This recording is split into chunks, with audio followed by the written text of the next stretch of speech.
श्री राधा कृष्णाय नमो नमः। सर्वप्रथम मैं भगवान श्री राधा कृष्ण के श्री चरण कमलों की वंदना करता हूँ। आप सभी भक्त श्रोताजनों को भी सादर नमस्कार करता हूँ। महाकाव्य ग्रंथ श्री कृष्ण कर्णामृत से आज के अध्याय में हम अगले 11 श्लोकों के भावार्थ का श्रवण करेंगे, जो इस प्रकार से वर्णित है। वक्षस्थल है विपुल विपुल लोचन इंदिवर, मंद मृदुल मुस्कान वचन मृदु सुधा विनिचर। बिंबाधर है मधुर मधुर मुरली रे कीर्तन, यह विलास निधि पाल मुझे कब देगा दर्शन। वक्षस्थल तथा नैन कमल में विपुल, मंद स्मित तथा मद जल्पना में मृदुल, बिंबाधार तथा मुरली निनाद में मधुर, विलास निधि बाल कृष्ण को मैं कब देखूंगा। करुणा कलित विलोकन के गौरव से हैं परिणत विलोचन, विकसित हास सुधा से विलसित अधराधर माधुर्य निकेतन। के चंद्रक से समलंकृत पुरुषोत्तम का रूप सुधाकर, करता नैन उन्हीं के शीतल जो है पुण्य निधि सकृतागर। पुण्यों के पुंजों का संपादन करने वाले पुण्यात्मा विद्वान उस आदि पुरुष पुरुषोत्तम श्री कृष्ण का साक्षात्कार करते हैं, जो मयूर पंख का मोर मुकुट पहनता है। सरस नैनों के भार से जिसने त्रिभुवन के नेत्रों को वश में कर लिया है, और स्मित सुधा के प्राकट्य से जिसके अधर तथा ओष्ठ मधुर है कुसुमा युद्ध स्वयं, या की माधुरी प्रभा का मंडल है, या माधुर्य रूप धर आया चित्त मनोमृत संबल है।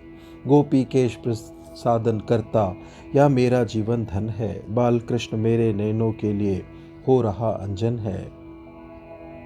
मेरे लोचन के सामने कोई बालक प्रकट हो रहा है, यह बालक स्वयं कामदेव है, अथवा सौंदर्य की कांतियों का मंडल है, अथवा मधुर कांति चंद्रमा का मंडल है, अथवा माधुर्य ही है, अथवा सौंदर्य है, अथवा मन तथा नेत्रों के लिए अमृत है, अथवा व्रजांगनाओं की वेणियों की शुद्धि है, अथवा मेरा प्राणनाथ है। यह कमनीय किशोर शिरोमणि अपने लोल विलोचन से, दिग्मंडल को आभामय करने वाले मुख रोचन से, गोप वेशभूषा से भूषित अलंकरण से यह अभिराम, दूता है मेरे नैनों को मोद भरा उत्सव अभिराम। ये सुकुमार बालक अपने मनोहर वदनारविंद तथा वेश से हमारे नैनोत्सव को पूर्ण कर रहा है। इसके वदनारविंद के नेत्र कुछ चंचल है, इसका वेश अमीरपल्ली के योग आभूषण वाला है, और इसके वेश ने दिशाओं के मुखों को चित्र विचित्र सा बना दिया है। अपने कर पल्लव थिरकाता चंचल नयन नचाता है, मुग्ध स्मित रेखा से मुख पंकज मयंक सरसाता है। भूषण रुनुक चुनुक करते सिर पर चंद्रक इठलाता है, रोम शशि पुलकाता शीतल नयन रसायन आता है। यह शीतल नेत्र रसायन मेरी तरफ आ रहा है, इसकी भुजा का अग्रभाग कुछ कंपित सा है, चंचल नेत्र आकुल है, आत्मस्मित से स्निग्ध वदन कमल चंद्रबिंब के समान है। यह बजते हुए आभूषणों से युक्त है, और मोरपंख इसके मुकुट में है। अलंकार या गोप लली कुल का शिशु सुंदर, शीतल चपल विलोचन जो चंचल इंदिवर, मृदुल स्मित से सिक्त मुखेंदु मयुख जाल से, कर उन्मत्त मदीय हृदय में आया छल से। यह बालक अपने मृदुल स्मित से सरस बदन सुधाकर की संपत्ति से मेरे हृदय को आकर्षित करता हुआ अपने वश में कर रहा है। यह गोप बालिकाओं की परिषद को विभूषित करने वाला है, और इसके लोचन शीतल तथा चंचल है। अधर विथि पर नर्तन करती वंशी रव अतिशय सुकुमार, इन नयनों से प्रवाहमान हो रही अचिंत प्रेम की धार। आहा कौन यह अमर लोक में भी दुर्लभ त्रैलोक ललाम, अरे यही है भाग्य विधाता मेरे प्राणों के विश्राम। ये विलक्षण वस्तु क्या है, जो हमारी आंखों में कोई अनिर्वचनीय प्रेम धारा बिखेर रही है, और जिसने अधर वीति पर वंशीनाथ की रचना कर रखी है। यह तो त्रिभुवन मनोहर देव वीति दुर्लभ हमारा देवता है और हमारा जीवन है। तरल विलोचन तार बली से अतिशय लसित और अभिराम, महामुदित मुखचंद्र मनोहर नील तमाल तुल्य छवि धाम। सस्वर वेणु बजाते गाते क्रीड़ा करते ललित ललाम, आए पास हमारे प्यासे प्राणों के जीवन घनश्याम।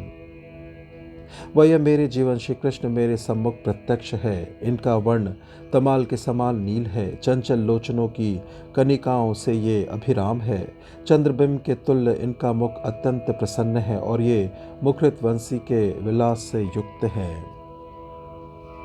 व्रज रमणी प्रेम अनुभूति की, अंग अंग चंचलता की, चतुरनाकृत सृष्टि कला की, सौरभ और चतुरता की, सकल महाभृत सरस केली की, ब्रज के भाग्य विलासन की, पर सीमा है नटवर नागर जन सौभाग्य प्रकाशन की। यह अनिर्वचनीय व नील तेज पुंज स्वरूप श्री कृष्ण चपलता की सीमा है, चपलताओं के अनुभव की सीमा है, चतुरता की सीमा है, चतुरानन के शिल्प की सीमा है, सौरम्य की सीमा है, समस्त अद्भुत केलियों की सीमा है, सौभाग्य की सीमा है और ब्रज के भाग्य की सीमा है। मधुराय जिसके मुखेंदु को दुगना शीतल बना रही है, वेणु वीथी से आविर्भूत सुधा की धारा आहा बही है, मेरी वाणी का विहार पथ जिसने सिंचित आज बनाया, वही भागवंत पुण्यों का फल नैनों के आगे आया। अहो मेरे पुण्यों की परिणति मेरे नेत्रों के सामने स्थित है। यह परिणति माधुर्य से द्विगुणित शीतल मुखचंद्र को धारण कर रही है, वंशी के मार्ग से निकलते हुए अमृत के प्रवाह का सिंचन कर रही है और मत्य सौभाग्य वाली मेरी वाणियों के विहार का स्थान है। इस प्रकार से महाकाव्य ग्रंथ श्री कृष्ण कर्णामृत से आज के अध्याय की संपन्नता होती है। श्रवण करने के लिए और अपना बहुमूल्य समय देने के लिए आपको धन्यवाद। त्रुटियों के लिए क्षमा प्रार्थी हूँ। श्री राधा कृष्णाय नमो नमः।